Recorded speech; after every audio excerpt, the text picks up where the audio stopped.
To read Back to Reality, the best-selling novel of the Bestseller Experiment by the two Marks, go to bestsellerexperiment.com/Back to Reality. And subscribe to this podcast to get loads of extra bonuses. Go to bestsellerexperiment.com/subscribe. Let's run the show.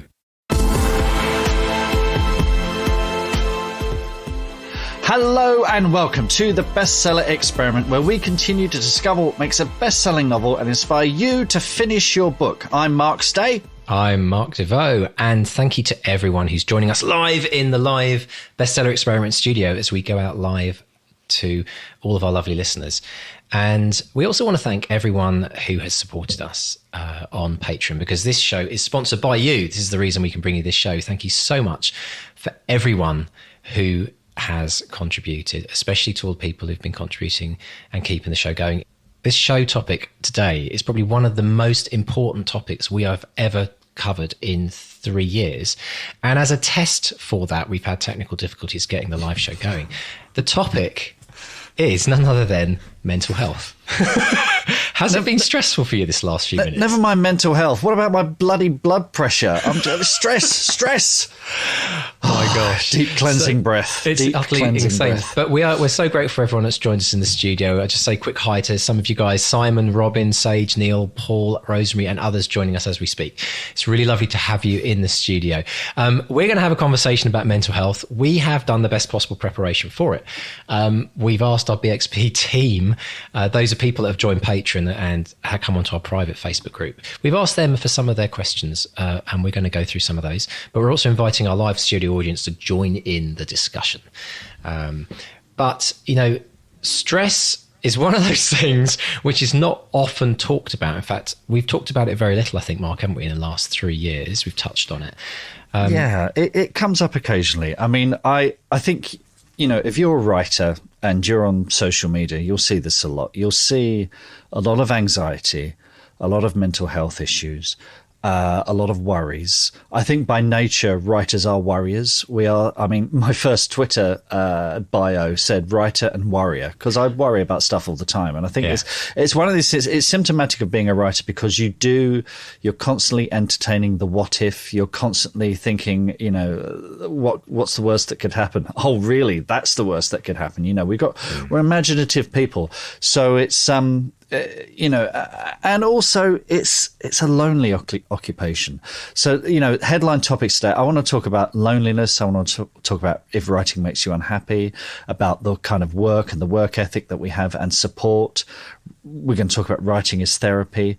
But like I say, we've got some notes. We put the word out on the BXP group on Facebook, and we asked people. Julian Barr, who can't make it today because he's in Australia and the timings didn't quite work out, but Julian basically did all my prep for me. He's left about 5 questions, which is thanks, Julian. Really, really appreciate that. So shall we start with those? Jackie left a question as well, and S.E. Moorhead wrote a blog piece too, which I found absolutely fascinating, about whether writing makes us mad, or are we mad in the first place? So absolutely. One thing I was going to say, Mark, before we dive in, is when I started looking through all the topics that were coming up, I realized this is huge.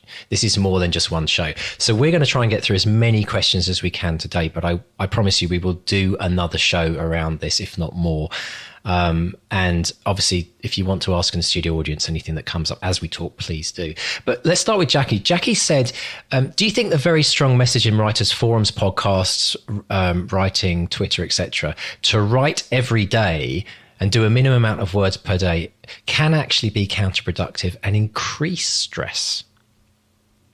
I think that's a very, very interesting point. And I think this dives into something where you're seeing other people's successes, you're seeing other people's achievements, and you find yourself lacking.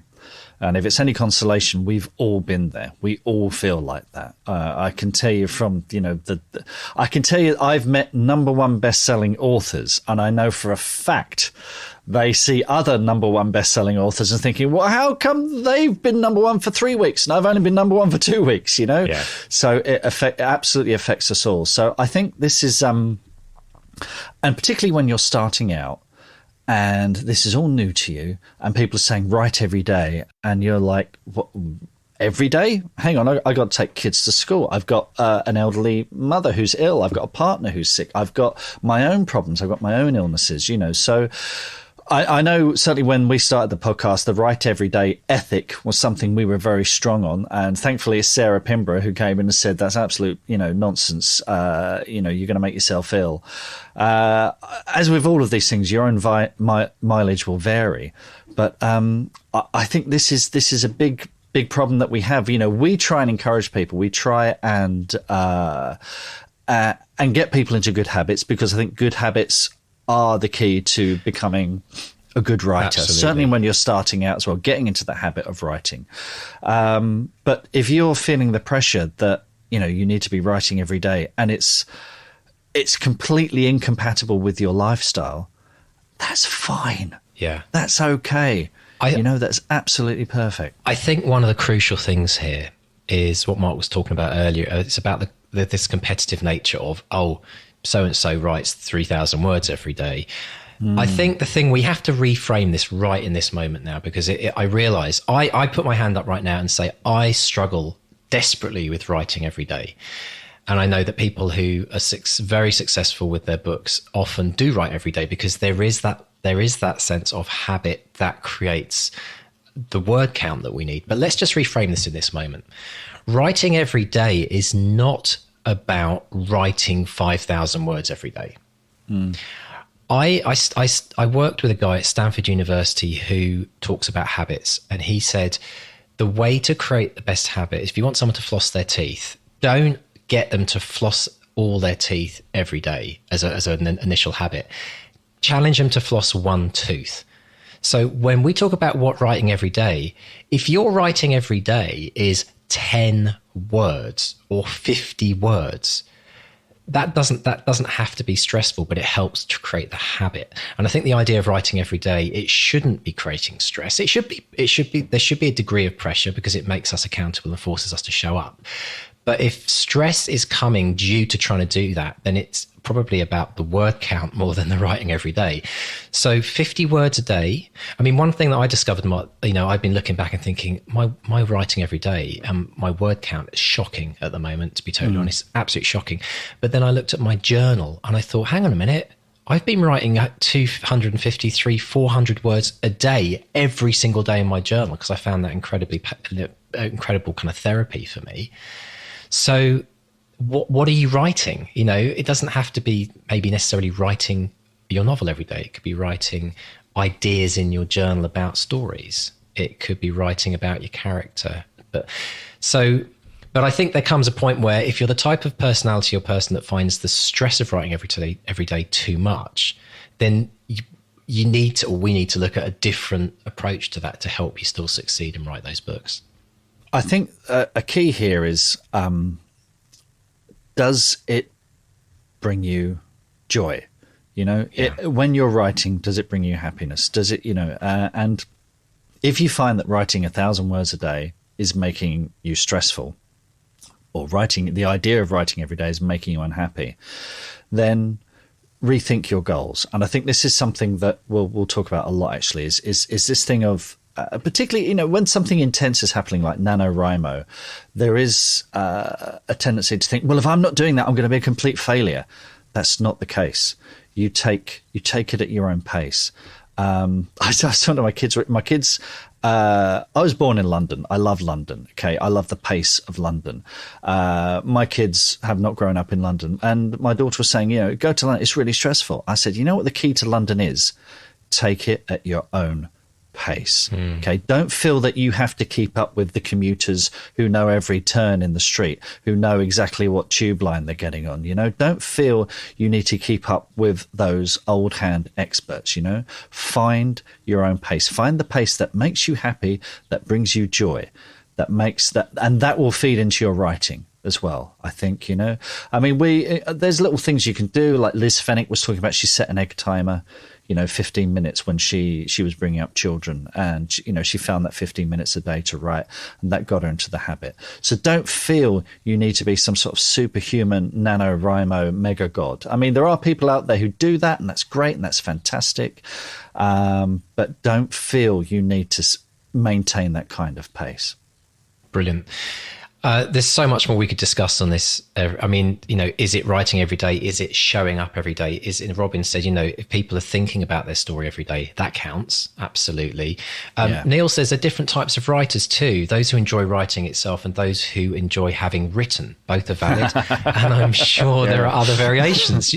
Wise words, Neil. And Sage also said, I used to be very big on getting my 500 words in every morning before work, but found I was guilting myself into block when I couldn't do that every day. Now that's it. That's case in point, isn't it? That's trying to keep up with the Joneses, And I got to say, Sage, when I saw you posting those every day, I was in awe of you. I thought, this is amazing. Sage is doing it. I couldn't keep that up. There's no way I could get up at 5 every morning and do 500 words a day. I have a routine, but I also have the privilege of luxury of being able to, be self-unemployed. So, so it's again, find your own pace, find what works for you. Yeah, and Tanya, who's just joined us in the studio, welcome, Tanya. She said, I'm the crazy one who wrote and published a book in a week, but I can also go months where I barely write.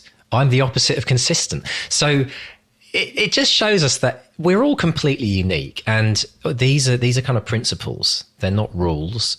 They're not, you must do this in order to become a successful author. They're principles which we can try to live by.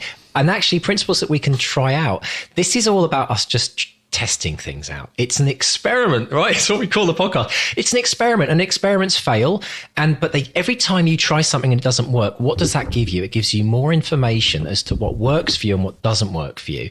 And it's actually usually about this kind of recalibration process or rerouting process to say, well, I'll take what worked. I'll take that little bit that did work, and I'll maybe apply it to something different. So part of this is finding what works for you and experimenting yourself and seeing, how it will work for you as a unique individual that you are. Simon makes an interesting point. He says, I was on annual leave last week, the children off school. My writing habit went out the window. I actually missed the routine of my day job. And I think what you've got there, Simon has a routine. He's found his own pace. Yeah. Okay. And of course, half term, school holidays, whatever comes in, and we all have to adjust to that if we're parents with children. But he's found his own pace. He's found that himself, and I think and I think this goes back to the original point that Jackie made, that there is a culture. Particularly, there are online courses that say, if you follow these steps, if you do this every day, you will find the secret to writing that best-selling novel. And I think you're right, Mark. The thing you said that's so important is these are principles. These are things that work for other people. These are things that, might work if you're following a course or whatever. That's fine. And that's, that might work for them. It might work for A, it might work for B, but you have to find what works for you. And that's about you taking control of your writing routine, finding the routine that makes you happy. I mean, not every day is going to be happy and joyous, is it? We have days where we get blocked, where we get stuck or whatever, and we find our own coping mechanisms for that. But this idea that you should feel pressurized to keep up with the pace of others. If I went for a 5K run with Mr. D, I can guarantee if I tried to keep up with Mr. D, I would be on my knees, a blubbering wreck after about 800 meters. Mate, you haven't seen me run recently. But you're fitter than I am. But Sage also says, and this actually leads to your point, Mark, no one can tell you how to write. They can only tell you how they write. And that's it. And as long as we recognize and we have the awareness that we don't force onto other people what works for us and therefore it must work for them, it's just like, this is what works for me, maybe it might work for you, why don't you try it? I think it's brilliant. On that point, Sage has asked, we're going to dive onto a new question now, because I want us to come back to this question on another show, Mark, because I think this is one that's always going to be an important thing to discuss. Sage has asked a question on the show. She said, how do you know when the "this is crap" voice, in quotes, the "this is crap" voice in your inner editor is your inner editor, or when it is just anxiety or depression? Oh, man. That's a big question, Sage. Oh, man. That really is. I think this is going to come to a bigger thing, which is finding a support group. Because this is the thing, you lose perspective. We all lose perspective. We all lose that kind of, is this any good? I have no idea if this is any good. And this is where we need to seek out other writers, if it's online or locally. I had I had a drink with another writer I know yesterday afternoon. And I tell you, just meeting someone, having a drink, reassuring yourself that you're not alone. And if you can find someone who's a beta reader, someone who can read the work for you, someone who can give you constructive criticism, that is worth its weight in gold. So I think it's not up to you to make that decision necessarily, you know. Just get it down, get it written, and you will develop those critical faculties over time. But even so, I still get moments where I think, you know, I don't know if this is any good or not, you know. Neil's made an interesting point. He says, if you need a quick-ish check, reading it out loud and recording it, listening back can help. Yeah, that's pretty cool. I do think, Mark, that you're spot on. I think the challenge that we all have, and this is so important to know, everyone, please write this down and remember this every time you hear that inner voice. You are going to be more critical on yourself than you are with any other person in this world. Everyone beats themselves up the most. It's just the nature of how we are wired. Some people more so than others. So remember that voice is always going to be the loudest voice you will hear. And actually, I think one of my jobs as a coach is to try to get people to understand that it's not about ignoring that voice. It's about practicing awareness that voice is almost sometimes separate to you. It's a voice in your head, which is a thought. And what is a thought but just simply an idea, a story that's being created in your head? And the way that you separate yourself from your thoughts is you say, instead of going, oh my gosh, this is crap. Yes, it is crap, and agreeing with this voice. Imagine you're having a conversation with it. And instead of going, yeah, it is crap, isn't it? Instead you say, is that true? And you actually start to question that voice. And what that means is you're separating yourself from the thought. Now, honestly, if you go into this goes in back like quite a few years in terms of this idea of this awareness that we are not necessarily this voice. That voice could be your mother from 50 years ago telling you, you'll never be able to go writing. It could be an English teacher that told you you'd never succeed. And it's a story that you've owned. And part of our journey is the mental journey, the idea of becoming aware that this inner voice, we can actually separate ourselves from that inner voice. Now, I say that, but Sage also mentioned anxiety and depression. Now, when we start talking about anxiety and depression, that goes to a whole different depth, because everyone gets sad from time to time. We all have good days and bad days. I mean, there's no human being on this planet that would admit that they're happy and top of the world every day. There's no writer on this planet that would agree that they are always on top of the world with their writing, think everything that they think they write is brilliant. In fact, most writers, including the very most successful, in quotes, writers, probably beat themselves up more than they punch the air. That's my guess.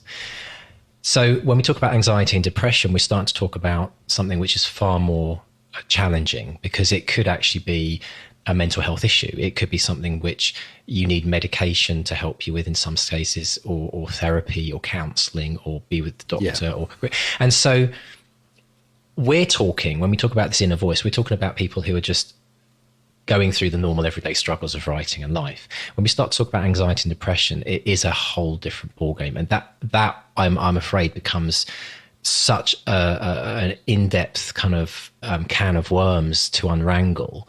It becomes very hard. But I'll still say this. I do believe that this idea of how we treat the thoughts that we have, how we interact with those thoughts, rather than just believing them and believing that we are those thoughts, helps someone even in the most serious depressions, because that is something called cognitive behavioral therapy, CBT, which is something that they're using and they say is as effective, if not more effective, alongside medication or without medication. And everyone who's struggling with anxiety and depression, I really recommend you look into that. Cognitive behavioral therapy. There's a book by David Burns called Feeling Good, which is kind of like the text which a lot of counselors use now as well.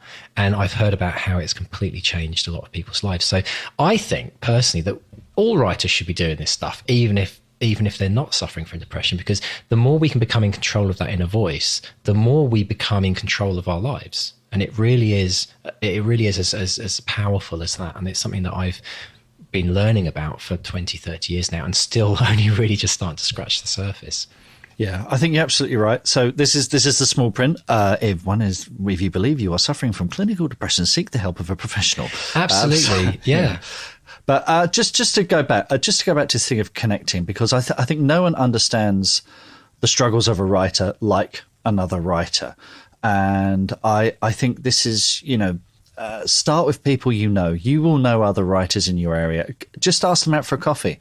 Just offer to meet up with them. And I've done this with several writers where I live. And it's terrific because, you just share those anxieties, those worries that you have. And it's, you start by being kind to each other. And that helps you be kind to yourself. It means you don't feel guilty for days where it's just not working. That's where it all starts. And I will say, first step is just find, a writer that locally and just ask them out for a coffee or a beer if that's your thing, and just chat about where you are in your career, what you're working on at the moment, the struggles that you're having. I think if you're open about the struggles that they will open up too, and you'll be astonished at the exchange. It's a symbiotic relationship. Big word, but it's this idea that I guarantee you every single person you speak to as a writer will share at least one thing that they're struggling with as well. And suddenly you're both supporting each other. Sage says, I actually run a writers group locally, but I don't really know what I'm doing. That's not true, Sage. Don't give me that. Does anyone really know what they're doing? Do we really know what we're doing, Mark? I mean, really, honestly. I wonder though. Well, exactly. I wonder though, if Sage is running the group, I bet everyone is looking to her as the guru. And I wonder, Sage, if you should just say, hey, I'm just like you guys, it's totally. That's brilliant. Yeah, I love it. Yeah. Do you know, the first stage to admitting that actually we all really know very little is probably one of the best things we can all do. It's like, there's too many gurus out in this world that think they're trying to sell the secrets to the universe. And, you look at their lives and their lives are often more broken than most people's, right? So go figure. Let's dive into the next question, because Julian Bars couldn't be here on the show today, but he's put forward some really interesting questions. One that really jumped out for me. How useful is the concept of balance? Because the pursuit of balance can often become a source of anxiety in itself, as it assigns all aspects of life equal weight. What do you think of that, Mark, about balance and how you balance your life with your writing? Well, this is the thing that we're all aiming for, isn't it? That we talk about work-life balance and work-family balance, and ironically, in stories, what you start with where there's a balance in a story. You tip over the apple cart, and then your character is trying to restore balance all the way through, and of course, by the end of the story, there's some sort of significant change. Yeah. But yeah, this is fascinating. I'm not sure there's an easy answer to this, because if we all knew how to balance our lives perfectly, but I think it's a question of figuring out what's important. If you're sitting there writing 12 hours a day and not talking to friends or family or colleagues, and that's probably not a great balance. That's probably too much at the work end of things. If you're goofing around on social media all day, or watching repeats of old TV shows all day, instead of writing, or indeed spending time with your family or friends or loved ones or whatever. So I guess it comes down to a bit of figuring out what's important for you, and again, this comes back to goals. I think you need to decide what your goals are. Are you writing a short story? Are you writing a novel? Are you writing a trilogy? Have you said to yourself, I'm going to write 9 books in a series, an epic fantasy series, which is going to span the lives of all my characters? Well, that's great. It's great to have ambition. But, is that taking up 15 hours of your day? Or should you be, it's pace, isn't it, I guess? Definitely. There's this... as someone who does yoga a couple of times a week, I can tell you all about balance, or lack of it. One of the things that's really important to remember about balance is that balance is not a goal that you are striving for. It's something which you're consistently trying to achieve, but knowing that what you're probably going to be doing is, even if you're the most balanced person in the world, you're still moving over that. If you think of a a seesaw and you've got the fulcrum in the middle. If you're really balanced in life, you're still moving a little bit left and right. You can't just stand in the middle of it, because that's not like how life works. If you're really interested in delving into this, I'm going to give you a little coaching exercise to do, which I do with all of my clients, and it's really useful. There's a diagram called the Wheel of Life. You can Google it. We'll stick it on the Facebook group as well, so you can have a look. And it actually asks you to rate from 0 to 10 all of these aspects of your life. They are, and write these down if you want: money, career, friends/family, personal growth, fun/recreation, physical environment, romance/significant other, and health. And what you do is you plot on this circle between 0 and 10 where you feel you're at today. And you join all the dots and it creates a wheel for you. Now, most people's wheels looks like something the prehistoric person has like carved out as a first attempt. It looks jagged and horrible. And it's just a starting point. And then if you do it next week or a week or a month from now, you'll see it change. But it just gives you a little bit of a benchmark, because what I've seen in many clients in my own life is that when you're doing really well in one area of your life, such as writing, you might be sucking in another area of your life called relationships, because by default, both of them are kind of don't really coexist together. Because if you're writing, you have to be focused, and that's time you could be spending with your significant other or friends or family. So I recommend every writer should do this at least once a quarter, if not once a month. Do the Wheel of Life. See where you're at. And what it's about is it's about trying to just create as smooth a wheel as possible. Even if that wheel is kind of small, because you've kind of only doing 2 out of 10 on everything, that's fine, because that's room for improvement. But if it's like 5 or 6 or 7 and it's smooth, then you're more balanced than you otherwise would be. But it gives you a graphical, for people who are visual, it works really well. It gives you kind of a graphical representation of where your life is. And it's better than not having anything at all. So definitely check that out, Julian, and anyone else that wants to give it a go.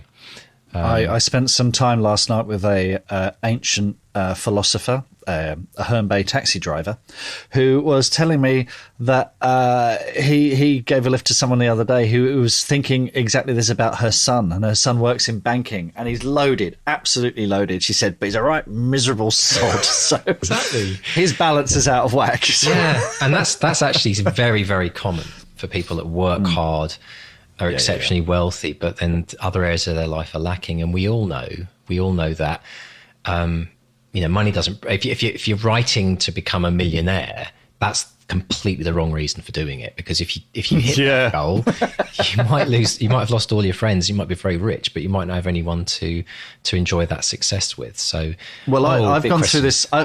I've gone through this myself, because I was being a millionaire. I wish.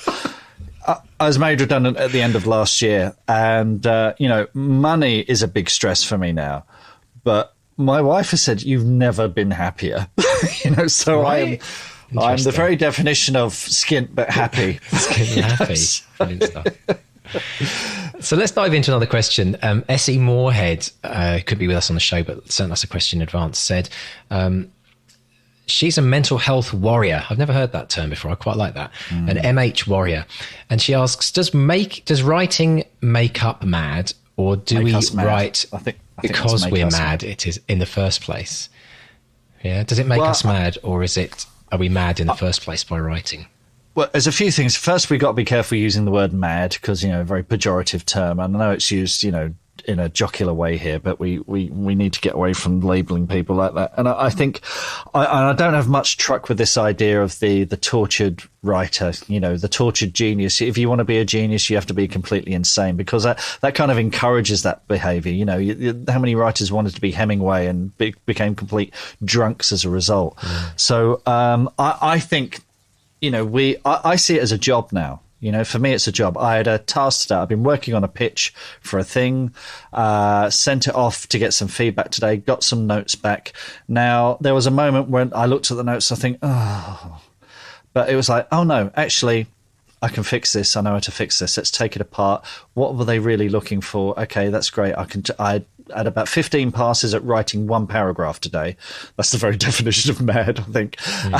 But, I fixed it, sent it back, very happy. So the recipient is very happy. So I would veer. I'll put a link to S.E. Moorhead's blog piece, because this is very because she opens with a quote from a Roman poet, Juvenal, who says, many suffer the incurable disease of writing. It becomes chronic in their sick minds, And I think this is a great misinterpretation. People think, oh, yes, you've got to be a mad genius to be a writer. You don't. I just think you become more aware of the anxieties in the world, of the problems in the world, because we are, by the fact that we are sympathetic, we are empathetic, we put ourselves in the boots of villains, of bad people who are doing terrible things, and writing can be a cathartic process where we, exercise those demons, and we look into the abyss all the time. Yeah. So that has to have an effect on us. But I think in terms of the process, I don't think the process should make us mad. I don't think, or cause us, give us issues like that. Yeah. Sage says, there's not one single person on the planet who doesn't have some sort of issue. And I think Sage is absolutely right, and that feeds into writing, as she says. And Neil says that, I think writers are just more articulate when they do have difficulties. So people know when they are struggling. I know quite a few non-writers who struggle just as much. The question is that, it is a chicken and egg question. I think writing, for some people, they can come into writing with struggles. Everyone has struggles, so we all come into writing with struggles. And then the question is, does writing add to those struggles because we're not really finding joy in it, as Mark said earlier, or does writing become a form of therapy for us in the same way that journaling does for many people? And so it's, again, back to that individual journey of what works for you. Is writing something which makes you feel better, or does it stress you out even more? And again, if it stresses out you even more, then it's a case of stepping back and saying, what am I trying to achieve here? Why am I not finding joy from this process? And it becomes a self-analysis of your kind of own journey, which is very hard to do, which again goes back to why we're talking about it now. It's to kind of open up these ideas and to start the conversation, because it's some conversation that is not being discussed. I mean, at my kids' school just last year, they started a mental health week as a way of saying, guys, we've got to get out and start talking about this. Because I think the biggest problem in society right now is everyone under the surface is struggling, and everyone wants to appear strong on the outside, that everything's fine and everything's going well. Yeah. When every single person at some point or other, whether it's a short or a long time, has major struggles in their life. I don't think anyone is immune to it. We're human beings, and it's part of our own journey. So, again, a topic that we could talk about for many, many years, Mark. But again, we need to come back to this, don't we? And actually, what I was going to say is, if any of this is sparking things for you, if you're thinking, oh my gosh, I'm finally hearing someone that understands me, and you realize there's a community of people here that are all in it together, come to the Facebook group, our public one, or our BXP team if you're part of that, and open the discussion up. If you want to have more of a private conversation, the BXP team is probably the place to do it, because it's about 150 people and everyone's very, very supportive there. The Facebook group, the Bestseller Experiment Facebook group, is public, just to be aware of that if you were to go on there and talk about mental health stuff. So I think, Mark, I'd like to dive into the next question, which is something you wrote down, which is about loneliness, because this is, again, rarely talked about. You've said writing is a solitary occupation. You're often dealing with self-doubt and rejection, and dealing with the comparative success of your peers. Maybe you could help, lead this, Mark, because obviously you've gone from being in a very busy office, sitting on a train every day for 2 hours, surrounded by people, almost wanting probably to get away from people. And now you've gone, to the beautiful isolation of Kent in the countryside in England. And you've been doing this now for 8 months or so, 9 months, maybe a year. Yeah. How have you found that shift from going from massively social environment, lunches and parties, and to being that classic kind of isolated and solitude writer? I've made a very deliberate effort to get my arse out of the chair. This is the thing. I could sit here all day, because I love writing. I love it. I love the process. I love, because I tend to start very early in the morning and try and write all morning. And I've said before, it's like waking up from a deep sleep, a really satisfying dream. And I could do that all day if left to my own devices. So I make an effort to contact other authors and say, hey, are you free next Thursday? I'm free next Thursday. Do you want to catch up, have a drink, whatever, you know? Or yesterday, I went to London. I had a meeting with my agent. I had a meeting with a coffee with another writer. Then I went, Gray Williams, who's on the show this week, he was at Super Relax Fantasy Club. So I went there to support Gray. I didn't know he was going to be there, but Chris Humphreys was there, who lives on Vancouver Island, who still wants you to drop him a line to have a beer. Yeah. So, I bumped into him. I met Mary Robinette Cowall, who does another podcast, which I won't mention. But I got chatting to her. I met Anna Stevens, who was on the podcast. So yesterday was great. I got to meet all sorts of other writers. I'm going to WorldCon Friday, Saturday, Sunday in Dublin. I'm meeting. So I have made a very deliberate effort, because I know I would just sit at home and, become this weird kind of hermit. Yeah. So it goes back to what I was saying earlier about, you create your own support group. And that's, if you're a shy, retiring person, that can be really tough. That can be really, am I hassling them? I mean, all I can tell you from my own point of view, hearing from other authors, getting an email from another author saying, hey, Mark, how you doing? Do you want to chat? Do you want a phone call? I'm like, oh, yeah, great. Yeah, let's have a chat. Let's bitch about publishing. Let's, let's complain about this and that. It's really therapeutic, really, really therapeutic. So Tiny says, after Edinburgh, I'd definitely like to do more conferences going forward. Being around authors is completely inspiring. Now, my aunt is a great example of this, Marion Dante. She does so many conferences and she does Women's Institute talks and things like that. And I know Marion, she lives on her own. She's, she used to be a nun. She used to be, lead a very solitary experience. And nothing gives her greater pleasure than going to a conference meet. And she has that confidence. She has that kind of thing where she'll just go up to someone, hello, I'm Marion. Who are you?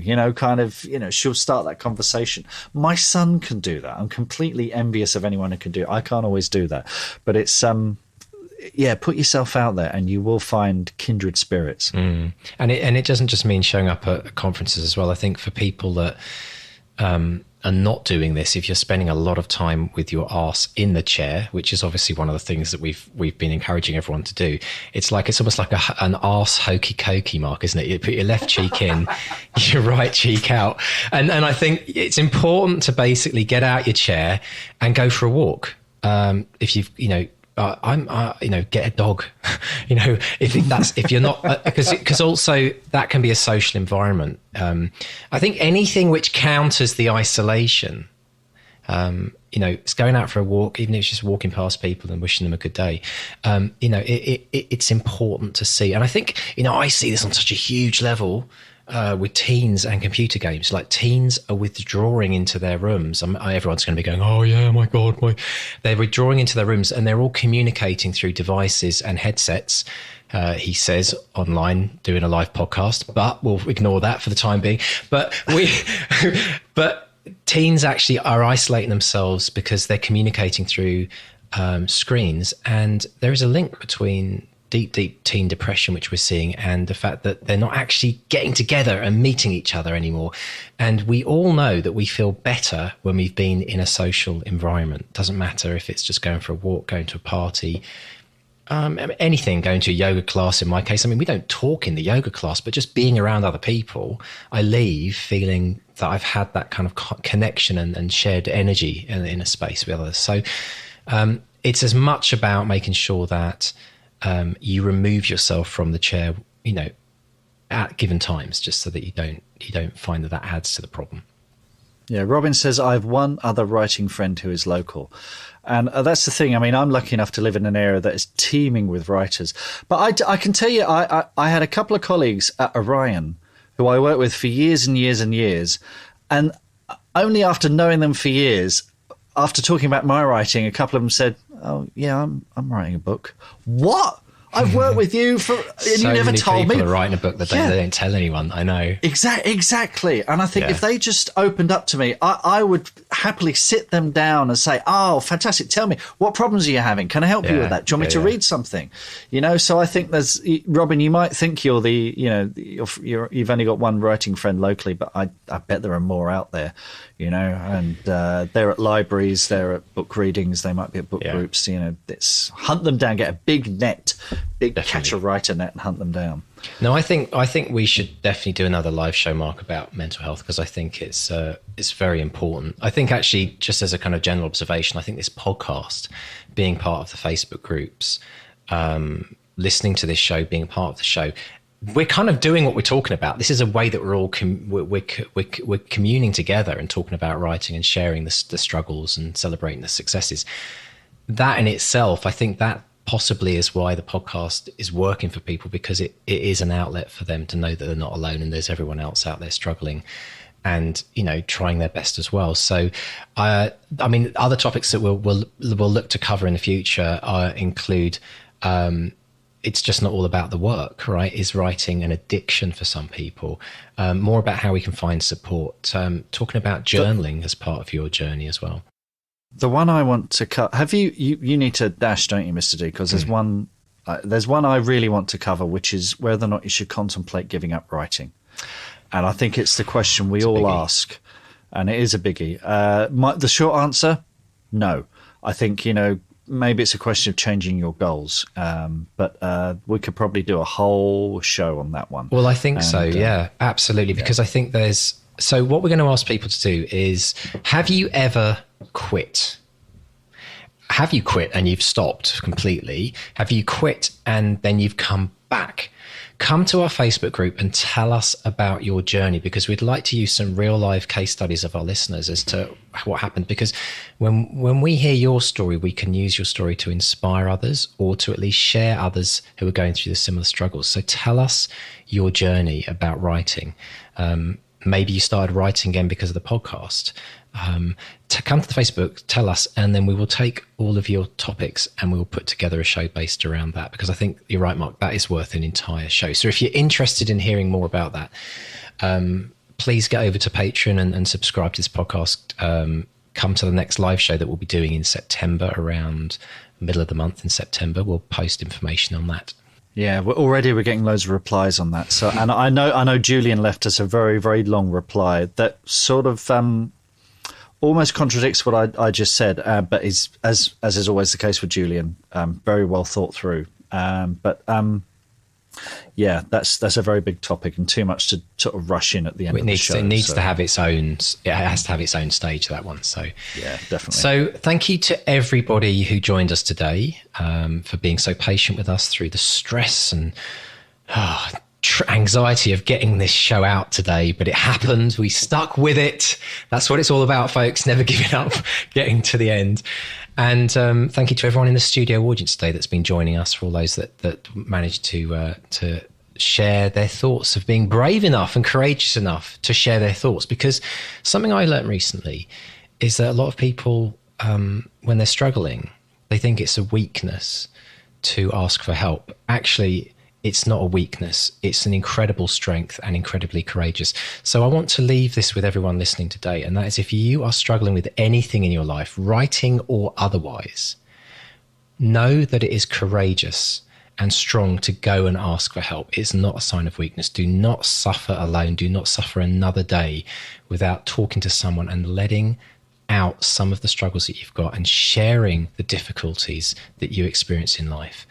And my only wish is, with Mark, is that you will find joy and happiness. And if you are in a really difficult situation, if you're feeling depressed or anxious, it will not go on forever. Have hope that maybe through writing you can find your joy and you can find happiness, even if just the process of writing is the thing that helps. You know, it doesn't have to be about a bestseller necessarily. Just write if it helps you. So wonderful words. You should be some sort of life coach or something. Oh, don't know about that, mate. I won't quit the day job.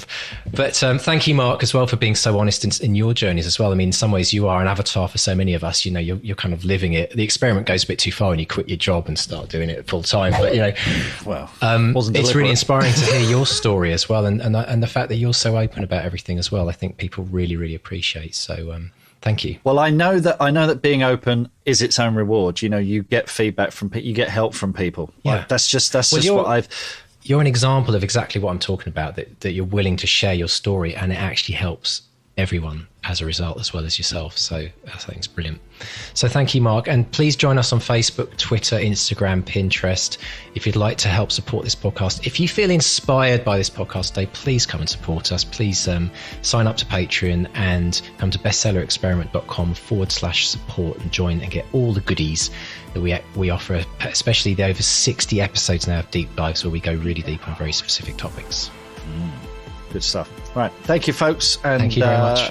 And we will see you in a month. Well, we'll see you next week, but we'll see you in the live show in a month. So it's a goodbye from Mark 1. And a goodbye from Mark 2. Goodbye.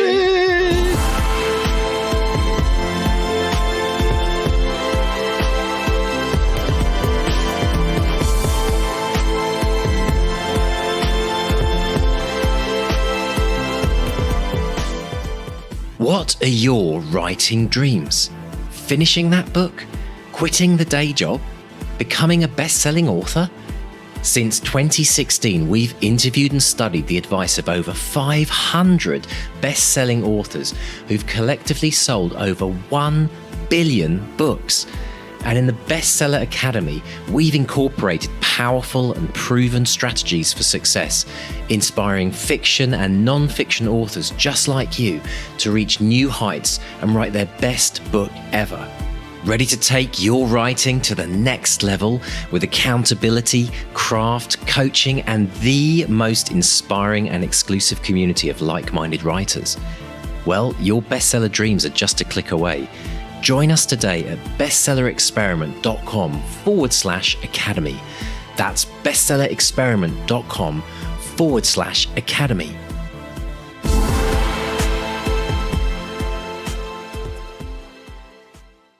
Are you ready to transform your writing and your life?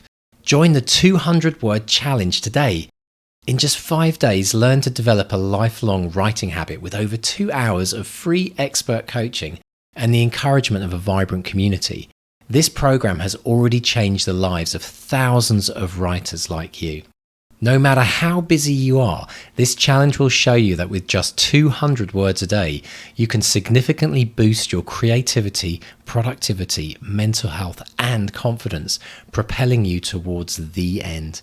For the first time, receive comprehensive coaching and step-by-step guidance, all for free.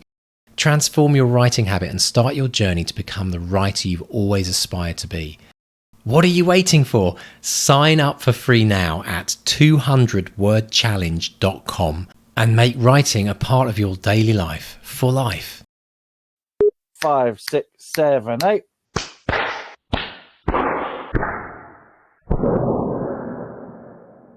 Let's start chucking stuff around.